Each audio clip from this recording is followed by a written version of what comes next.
Je prie pour toi, afin que tu ne ressembles pas à ce figuier que Jésus a maudit. Pourquoi? Parce qu'il ne porte pas de fruits. Alléluia. Jésus a dit qu'un arbre qui ne porte pas de fruits sera coupé et retranché. Pourquoi? Parce qu'il occupe inutilement la place sur la terre.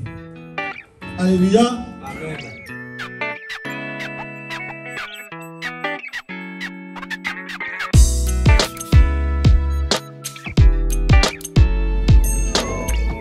Alléluia. Amen. Bien, frères et sœurs,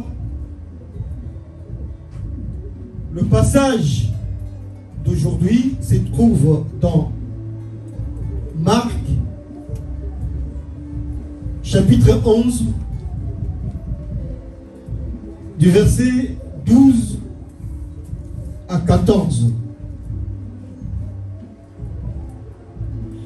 Et le sujet de la parole d'aujourd'hui,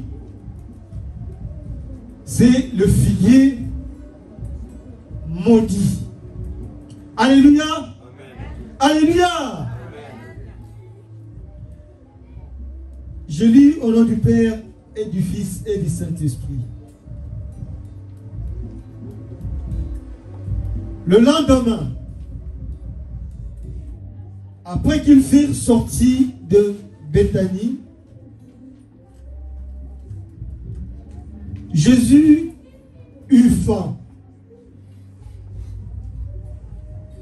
Apercevant de loin un figuier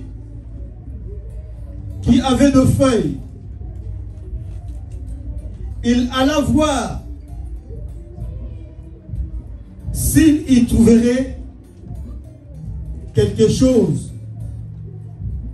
Et s'en étant approché, il ne trouva que de feuilles, car ce n'était pas la saison de figues. Prenant alors la parole, il lui dit que jamais personne ne mange de ton fruit. Et ses disciples l'entendirent. Alléluia. Amen. Alléluia. Amen. Bien-aimé, Jésus-Christ, ce n'est pas pour rien qu'il parlait en parabole. C'est pour nous enseigner.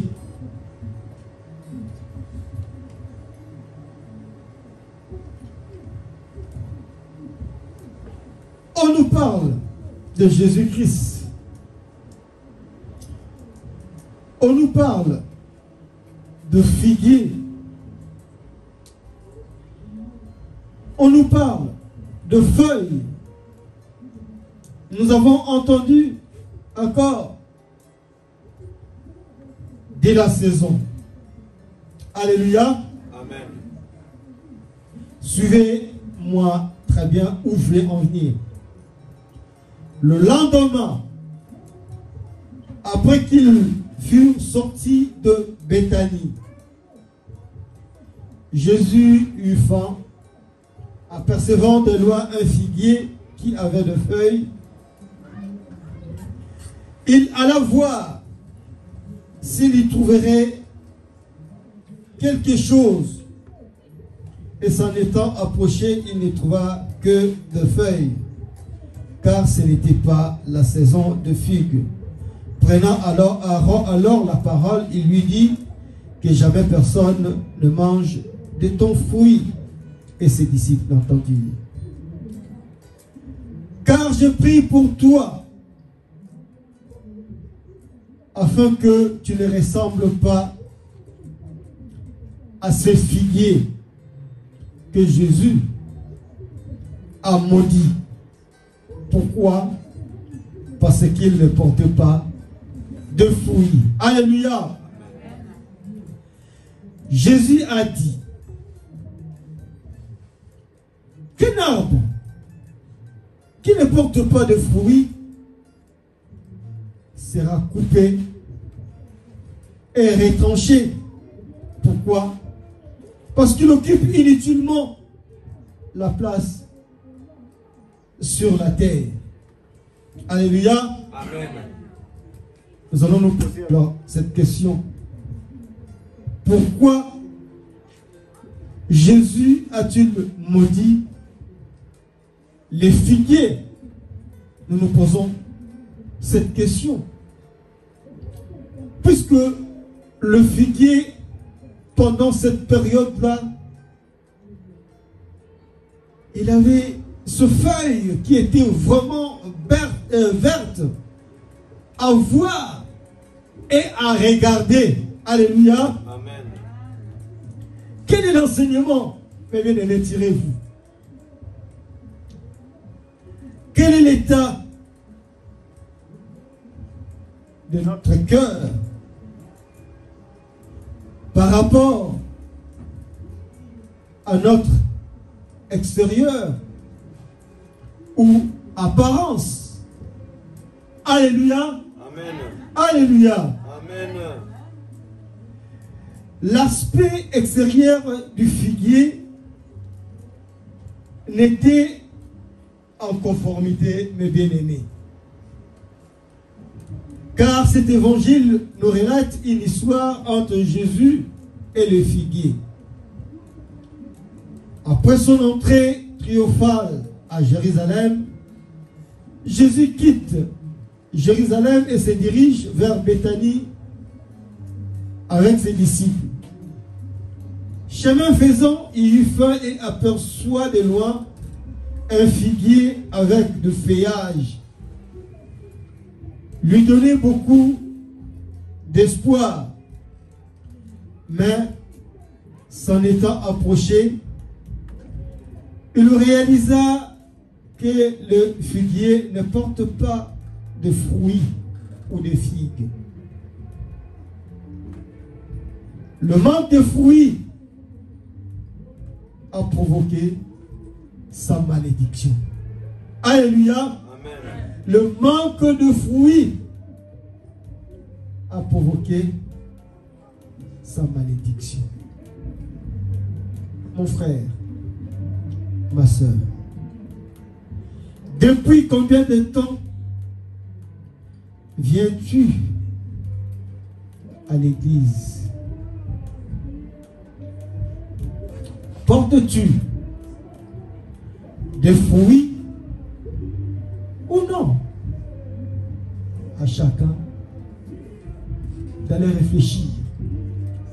Car si tu ne portes pas de fruits, la Bible dit, cet arbre va être coupé et jeté dans le feu, puisqu'il ne sert à rien. Alléluia. Amen. Alléluia. Amen. Comprenez bien ce langage, cet enseignement. Servez-vous à quelque chose? Point d'interrogation. La Bible déclare que ce n'est pas ceux qui me disent Seigneur, Seigneur, qui entreront dans le royaume des cieux, mais ceux qui font la volonté de mon Père. Amen. Combien sont-ils? Vous savez, frères et sœurs, les enfants d'Israël, ils étaient en captivité en Égypte, en esclaves en Égypte. Ils ont imploré le Seigneur. Le Seigneur a entendu leur cri. Et leur envoie Moïse. Sauver les eaux. Il a grandi dans le palais royal. Et il les a sortis de la main des Égyptiens. Et maintenant, la promesse était qu'ils aillent dans la terre promise. Mais vous savez combien qui sont rentrés dans la terre promise? Tous ceux qui étaient sortis de la terre promise, ils sont restés, hein? Sauf Caleb et Jephthé. Tous sont morts en cours de route. Pourquoi? Parce qu'ils ont désobéi à Dieu. Parce qu'ils ne faisaient que murmurer. Faites très très très attention, frères et sœurs parmi nous. Vous qui critiquez l'œuvre de Dieu, vous venez, au lieu d'amasser au bon moment, vous êtes toujours là. Des petits clans, des petits clans. Pourquoi? Au lieu d'annoncer la bonne nouvelle du Christ, l'amour de Dieu, vous êtes toujours là pour séparer. Ce que Dieu a appelé, l'heure est grave. L'heure est grave, frères et sœurs. Les figuiers seront maudits. Car on ne se moque pas de Dieu. Ce qu'un homme aura sémé, il les moissonnera. Alléluia. Amen. Alléluia. Amen. Alléluia.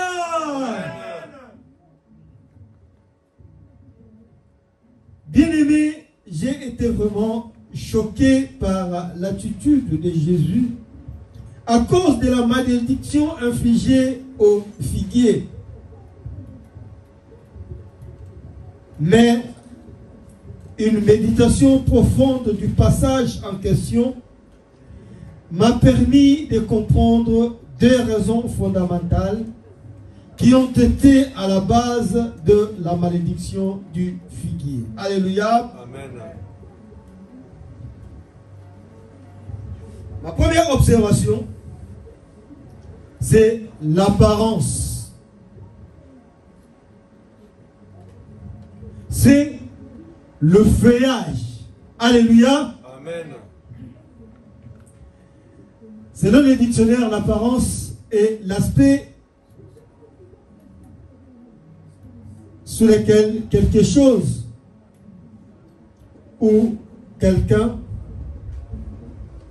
apparaît à la vue. C'est aussi ce qui apparaît à la surface des choses. Quand la Bible parle d'apparence, elle fait allusion à l'aspect extérieur. Alléluia. Amen. Alléluia. Amen. La première raison que nous voulons évoquer, c'est l'apparence. De loin, l'aspect extérieur. Le feuillage du figuier donnait l'impression que le figuier portait des figues, des fruits, mais en réalité, ce n'était que l'apparence, ce n'était que l'illusion, ce n'était que le feuillage. Car n'est-ce pas, dans notre édition, on dit, car tout ce qui brille n'est pas de l'or. Alléluia! La Bible nous enseigne dans le livre de 1 Samuel, chapitre 16, le verset 7. Et l'Éternel dit à Samuel, ne prends point garde à son apparence et à la hauteur de sa taille, car je l'ai rejeté. Alléluia. Bien-aimé,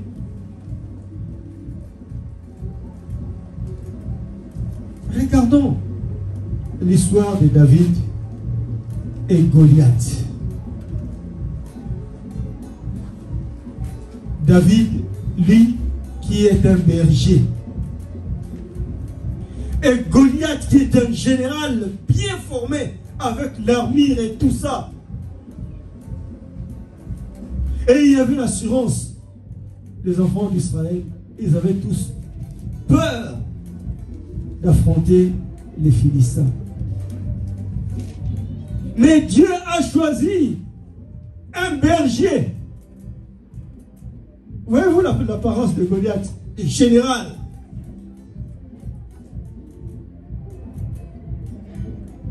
C'est comme l'autre fois quand j'ai enseigné sur... il y avait une histoire pour qu'il faut toujours prier. Cette femme qui n'avait rien devant le juge Élique, qui était un homme puissant. Mais cette femme, elle n'a pas considéré qu'il avait devant lui un avocat ou un général ou un homme puissant, mais il était déterminé. C'est la détermination, la persévérance à la prière qui a changé les données, mes frères et sœurs. C'est pourquoi toi et moi, mon frère, ma sœur,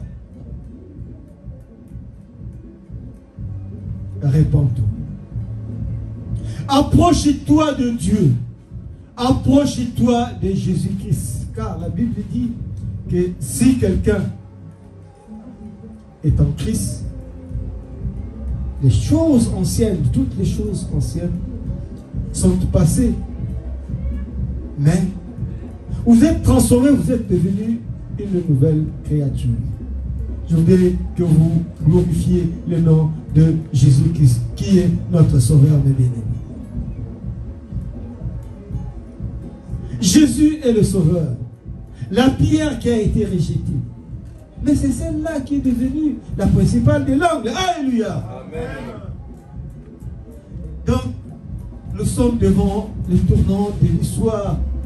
Mes bien-aimés, répentez-vous. Car chacun de nous, le jour viendra, le jour du jugement. Même dans la famille, tout le monde, nous serons jugés. On va pouvoir séparer les boucs et les autres. Ceux qui vont être bien les élus, ils rentreront. Mais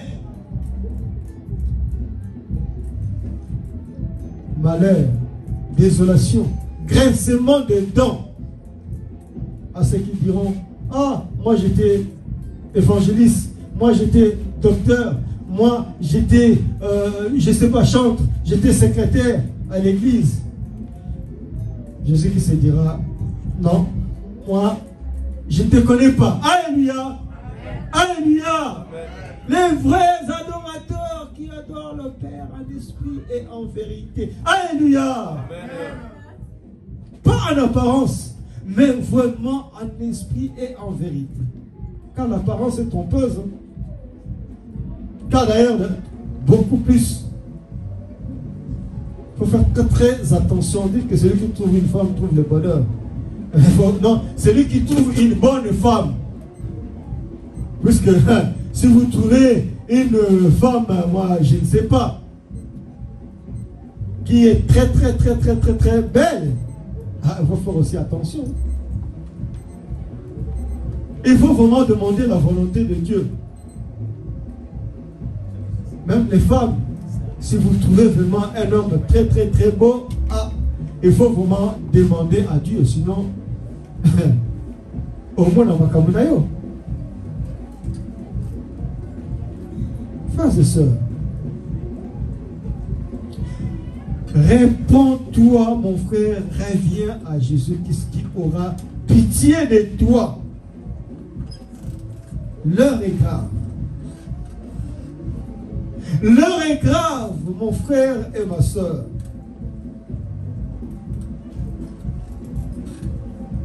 Car le salaire du péché, n'est-ce pas? C'est la mort. Mais les dons gratuits de Dieu, c'est la vie éternelle. Où veux-tu aller, mon frère?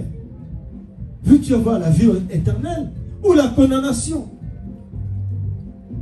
Jésus nous dit, dans Matthieu 7, verset 13, je crois par là, Jésus dit, entrez par la porte étroite.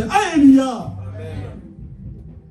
Car n'est-ce pas large et spacieux le chemin qui mène à la perdition, mais étroite et resserrée le chemin qui mène à la vie éternelle. La Bible dit, très peu la trouveront. Là où c'est large et spacieux, malheureusement, c'est là où ils vont beaucoup de fidèles, beaucoup de nos frères, beaucoup de nos pasteurs, beaucoup de nos diacres, beaucoup de fidèles.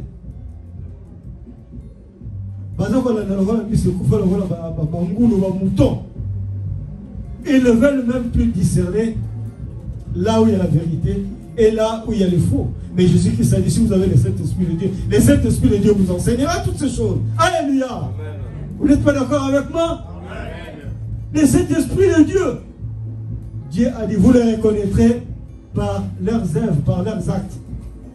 Vous voyez, aujourd'hui, il y a certaines églises où les pasteurs sont avec les fidèles ou les femmes des gens. Mais jusqu'à un jour où ça se saura.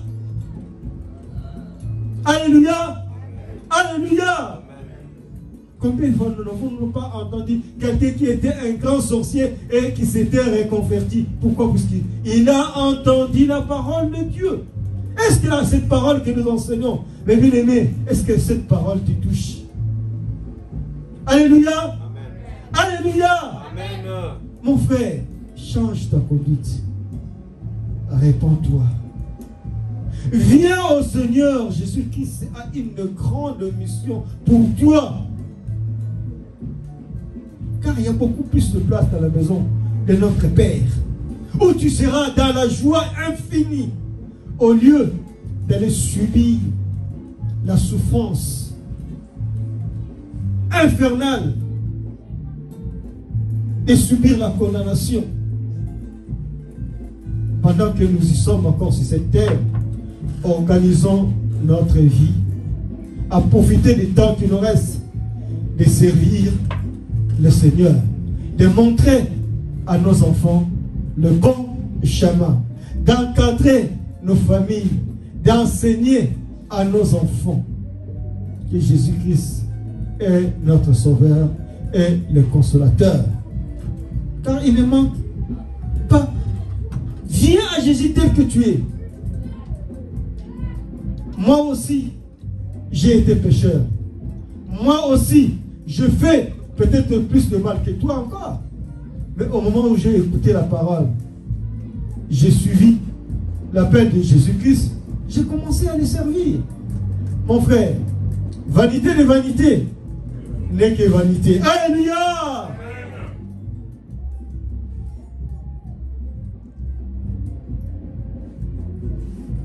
Bien-aimés dans le Seigneur, nous pourrons tromper tout le monde avec notre aspect extérieur, sauf deux personnes, nous-mêmes et le Seigneur.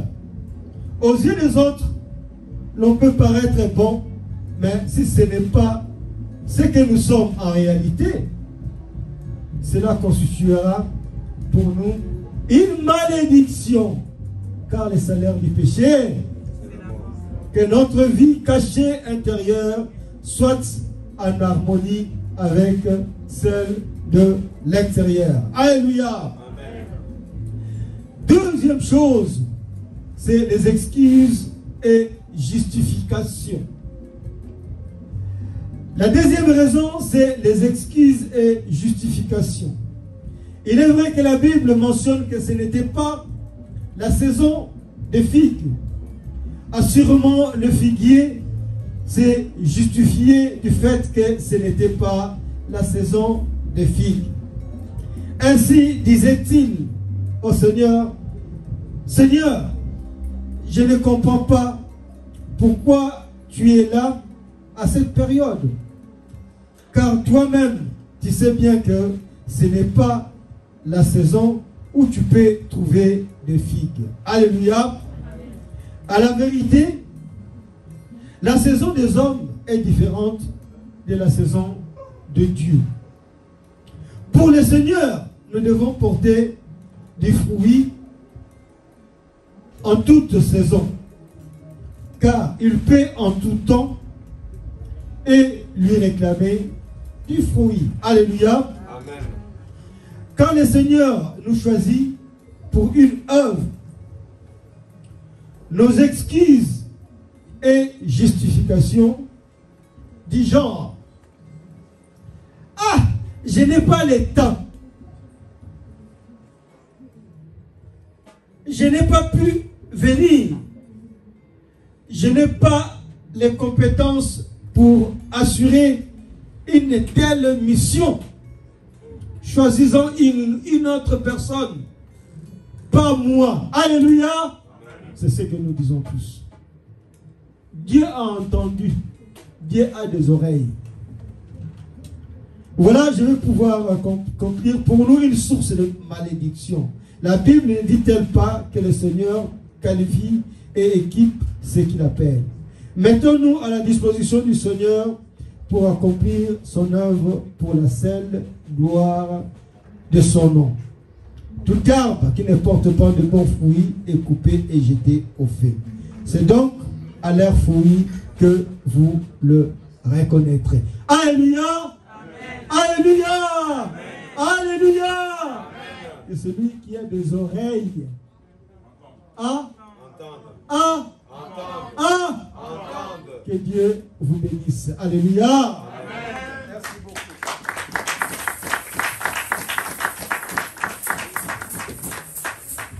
Vois tout bien nommé nous l'avions. Quand c'est qui diaka le futu kilimio. Tangu ya fwana ya kulu ya mwele. Owa kia luzi zila diaka. Vois tout bien nommé nous l'avions. Quand c'est qui diaka le futu kilimio. Tangu ya fwana ya kulu ya mwele. Oh, kaluzi zila diakako. Talanga, oh talanga. Vamos tomber fakino diatila. Oh, kaluzi zila diakako. Talanga, oh talanga. Vamos tomber fakino diatila. Oh, kaluzi zila diakako. Père Dieu Tout-Puissant, je te bénis pour cette parole.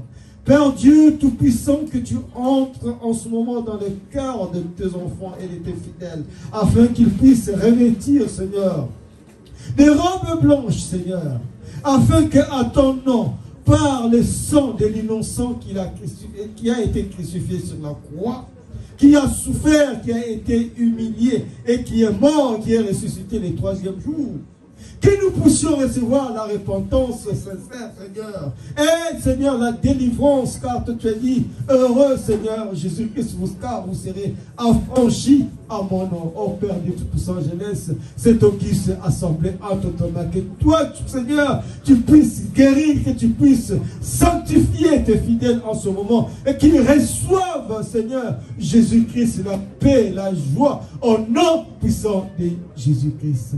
Amen. Amen. Amen. Amen. Glorifions le Père, le Fils, le Saint-Esprit. Alléluia.